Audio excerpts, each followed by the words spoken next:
ఒక నివేదిక వచ్చిన తర్వాత కూడా రచ్చ కొనసాగించడం కూడా పెద్ద తప్పు. అన్నీ ఆయనే చూసుకుంటాడని నమ్మేవాళ్ళు నమ్ముతారు కదా.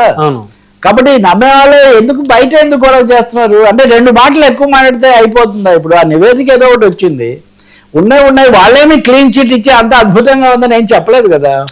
కల్తీ జరిగింది, నెయ్యి కాంది కూడా వాడారని చెప్పారు. అది కాదు, మేము కొవ్వు ఉన్నాం కాబట్టి కొవ్వును చూపించాల్సిందే అన్నట్టు దానివల్ల ఉపయోగం లేదు కదా. అది నేను చెప్పేది.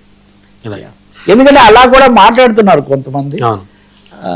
లేదా ఫర్దర్గా వాళ్ళు చేయించి ఇంకేదన్నా ఆధారాలతో రావచ్చు, అది వేరే అంశం. కానీ ఏమొచ్చినా నేను అనుకుంటాం దీన్ని ఇంకా కొనసాగించడం ఆ పద్ధతిలో సాధ్యం కదా. ఆ ఘట్టం అయిపోయింది. చూద్దాం పవన్ కళ్యాణ్ ఏం మాట్లాడతారు. ఆయన కూడా మాట్లాడతారు కదా, ఎందుకంటే సనాతన మతము వీటి మీద అప్పుడు బాగా హై టెంపరేచర్ పెరగడానికి కారణమైన వాళ్ళలో ఆయన కూడా ఒకరు కదా.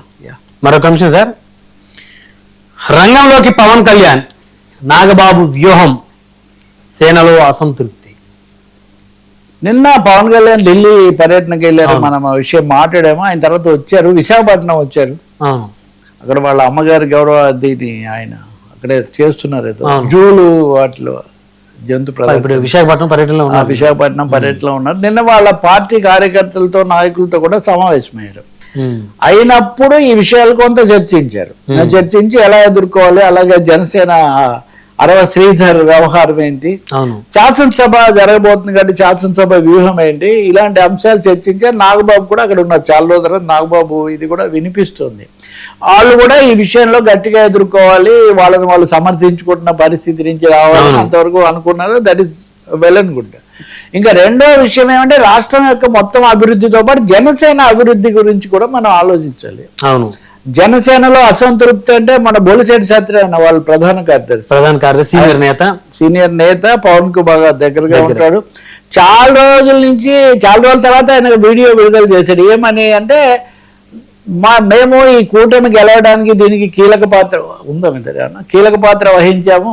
పవన్ కళ్యాణ్ గారు చాలా చొరవ తీసుకొని ముందుగా రాజమండ్రి సెంట్రల్ జైలుకి వెళ్ళి ఇదంతా పునాదులు వేశారు. కానీ ప్రభుత్వం వచ్చిన తర్వాత మటుకు కూటమిలో జనసేనకు అన్యాయం జరుగుతుంది అనే ఒక అసంతృప్తి అయితే ఏర్పడుతుంది. సోషల్ మీడియాలో పెట్టాడు, అందరికి పంపించేశారు కూడా ఆయన. అందులో ఆయన అన్నది ఏంటంటే తమాషా అయిన విషయం, పేరు మాది పదవి మీది,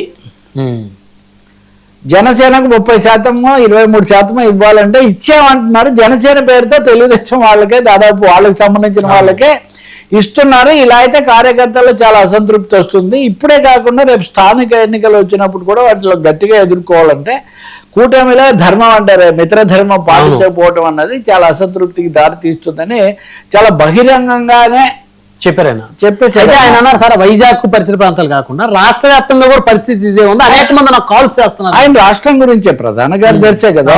కాకపోతే ఆయన వైజాగ్ లో ఒక 5 ఆలయాలకు ధర్మకర్తలు ఇవి ఉంటాయి కదా, మా ఎమ్మెల్యేలు ఉన్నారు, మా వాళ్ళు ఉన్న చోట కూడా మీరు కనీసం ఇవ్వకుండా, విశాఖ ముఖ్యమైనది కదా ఉత్తరాంధ్ర, అందరూ తెలుగుదేశం వాళ్ళకి ఇచ్చి మాకు లేకుండా చేశారని ఆయన అంటే, ఇది ఆయన ఒకటి అధికారికంగా ఆయన వ్యక్తిగతంగా పెట్టారు కానీ నిజానికి ఇది జనసేనలో ఉన్నటువంటి ఒక అభిప్రాయం. ఆ మాటకు వస్తే ఇప్పుడు వీణా వర్సెస్ అరవ శ్రీధర్, ఈ విషయంలో కూడా ఈ అరవ శ్రీధర్ అసలు మావాడు కాదు. ఇప్పుడు అంతే కదా, చంద్రబాబు పవన్ కళ్యాణ్ గారు ఎవరో ఇంకొక ఆయన అభ్యర్థిగా నిర్ణయిస్తే చివరి 5 రోజులు భాస్కర్ ఇచ్చారు. అతను ఐటీ ఎంప్లాయీ, అతను జగన్మోహన్ రెడ్డి గారితో ఉన్న ఫోటోలు, అంటే అతను వృత్తిరీత్యా అతను TCS కి హెడ్ గా ఉన్నటువంటి నేపథ్యంలో ప్రభుత్వానికి కన్సల్ట్ అయ్యేటప్పుడు ముఖ్యమంత్రితో ఉన్న ఫోటోలు అవి బయట పెట్టి అతను వైసీపీ కోవటాన్ని మార్చేశారు. అవన్నీ కాదు, వాళ్ళు జనసేన వాళ్ళు చాలా మంది భావించేది అంటే అక్కడ రూపానందరెడ్డి అని తెలుగుదేశం నాయకుడు ఒక ఆయన ఉన్నాడు, ఈయన ఆయనకు అనుచరుడు. చాలా హఠాత్తుగా అనూహ్యంగా ఈయన అభ్యర్థి ఇదంతా వచ్చాడు. ఇప్పుడు ఆయన జనసేన ఇదంతా మాకు పులిమే ప్రయత్నం మాకు చేసిన వైసీపీ సర్పంచ్ ఈ అరవశ్రీధర్ అనే ఆయన ఇదే ముక్కానందరెడ్డి ముక్కవారిపల్లి అనేటువంటి ఊరు రిజర్వ్డ్ కాబట్టి తన శిష్యుడిని, తన ఇంట్లో ఉండేటువంటి తన శిష్యుడిని జనరల్ సీట్ కాబట్టి రిజర్వ్డ్ వాళ్ళు పెట్టాలి కాబట్టి ఆయన పెట్టి గెలిపించుకున్నాడు. చివరిలో వైసీపీ నుంచి టీడీపీకి వచ్చి ఈయన టీడీపీ ఇన్ఛార్జ్ తీసుకొని ఆయన జనసేన టికెట్ ఇప్పించాడు అనేది ఇప్పుడు రాష్ట్ర వ్యాప్తంగా నడుస్తున్న చర్చ సార్. ఇప్పుడు నేను ఇక్కడ చిన్న విషయం, గీత ఎక్కడ గీస్తారనేది 3 పార్టీల ముఖ్యంగా ఆ 2 పార్టీల మధ్యలో. ఎందుకంటే తిరుపతిలో బొండ పట్టుబడి అంతకుముందు బహిష్కరణకు గురైన ఎమ్మెల్యే గాని ఇంకోరు గాని గెలిపించుకొని టికెట్లు ఇచ్చినప్పుడేమో మావాడు అని అని చేసుకొని వాళ్ళకి కిరీటాలు కూడా ఇచ్చి ఆ తర్వాత ఏమో వేరే అంటే అది ఎట్లా కుదురుతుంది? మీరు ఒకసారి తీసుకున్నాక మీరు బాధ్యత వహించాలి. ఇక్కడ జనసేనకి ఒకే చివరి 2 రోజుల్లో వాళ్ళు వేరే అభ్యర్థిని కూడా నిర్ణయిస్తే కూడా అవును పవన్ కళ్యాణ్ కూడా చెప్తే కూడా కాదని చివరిలో మార్చారు కాబట్టి చెప్పడానికి వాళ్ళ కొంచెం అవకాశం కనిపిస్తుంది. రెండవది జనసేనకు అంతకు ముందు అంత నేపథ్యం లేదు కదా ఈ 2 పార్టీలకు ఉన్నంత. సో ఈ కారణాలన్నీ ఉన్నాయి. మొత్తం మీద వాళ్ళు అనేది ఏంటంటే ఈ కంప్లైంట్ బీజేపీ కూడా ఉంది. కొన్ని తెలియదు కొన్ని చోట్ల బీజేపీ తరఫున అంత ఎందుకంటే ఇప్పుడు రఘురామకృష్ణరాజు గారు లాంటి వాళ్ళు బీజేపీ కోసం చాలా వరకు ప్రయత్నం చేసి చివరిలో వచ్చి ఇక్కడికి వచ్చి రాకపోతే ఇక్కడ అనే పద్ధతి కూడా చాలా జరిగింది కదా. అందువల్ల బీజేపీ తరఫున కూడా తెలుగుదేశం వాళ్ళే చేశారు చాలా చోట్ల అని వాళ్ళ సంగతి వదిలేద్దాం. కానీ జనసేన మటుకు ఆ సమావేశంలో కూడా ఇటువంటి కొన్ని కొరతలు ఇవి వచ్చాయి. అలాగే వైజాగ్ లో ఈ పర్యావరణకు సంబంధించి కానీ భూ కబ్జాలకు సంబంధించి కానీ అన్ని జరుగుతుంటే మనం చూస్తూ ఉండడమేనా. అంతకుముందు కూడా బొలిశెట్టి శ్రీనివాస్ తాడేపల్లిగూడెం శాసనసభ్యుడు బహిరంగంగా ఆయన మాట్లాడారు. మండలి బుద్ధప్రసాద్ ఒక దశలో కొంత అసంతృప్తి ఆయన వ్యక్తం చేశాడు. సో ఇలాంటివన్నీ శాసనసభ సమావేశాలకు ముందు బహుశా 2 రోజుల పాటు పవన్ కళ్యాణ్ సమాలోచనలు, అది కూడా ఢిల్లీ నుంచి వస్తూనే సమాలోచనలు చేస్తున్నారు. ఇక్కడ ఒక అంశం మనం గుర్తించాలి. పవన్ కళ్యాణ్ ముందు మోదీని కలుసుకున్నారు 2014లో కూడా. అవును ఆయన మోదీకి లేకపోతే మోదీ నాయకత్వం అనే దాంతో బయలుదేరి చంద్రబాబు దగ్గరికి వచ్చారు.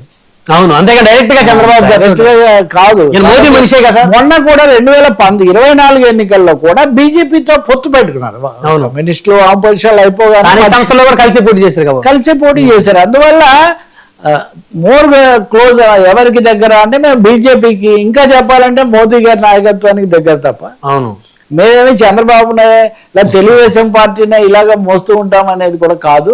ఇలాంటివి కొన్ని అక్కడ వచ్చే నాగబాబు కూడా ఆయన ఎక్కువగా మీడియా ఓకల్ కదా. అవును సో వైసీపీ వాళ్ళని వీళ్ళని ఎదుర్కోవడానికి మనం సోషల్ మీడియాలో వీటిలో గట్టిగా ప్రయత్నం చేయాలని కూడా చెప్పారని, అరాచకాలు ఎదుర్కోవాలి ఈ పద్ధతిలోని. మరి ఏం చేస్తారో కానీ అంతర్గత వ్యూహము బాహ్య వ్యూహం కూడా అంటే కూటమిలో తమ దీన్ని నిలబెట్టుకోవటం, తమ పట్టు రెండు స్థానిక ఎన్నికల్లో తెచ్చుకోవాలి కదా. అవును ఆ ప్రశ్న కూడా ఇక్కడ ఒకటి ఉంది. కాబట్టి ఇవన్నీ ఎలా అవుతాయో చూడాలి. మీరు చూడండి విశాఖపట్నంలో గీతం భూముల గురించి మనం మాట్లాడాం. అక్కడ మీ కార్పొరేషన్ అజెండాలో పెట్టారు కదా 15వ అంశంగా, అంటే మాకే సంబంధం అంటే ఊరికినే వచ్చింది అన్నారు. కానీ మీరు ఇందాక స్క్రోలింగ్ చూస్తుంటే అన్ని ఆమోదించేశారు. అంటే అయిపోయింది చర్చే కేటాయింపు ఇచ్చే అన్నట్టుగా అయిపోయింది. కాబట్టి వీటి విషయంలో కూడా అసంతృప్తి ఉంది. ఇంత సంతర్పణలాగా ఎందుకు చేస్తున్నారని చూడాలి. మరి ఏమన్నా మాట్లాడతారా? కొన్ని విషయాల్లో మాట్లాడారు కదా, ఉదాహరణ లూలు మాల్ ఇవ్వడం ఇట్లాంటి అంశాల్లో. మరొక అంశం సార్, యూజీసీ ఉత్తర్వులు స్టాప్, సుప్రీం కోర్టు ఆగ్రహం.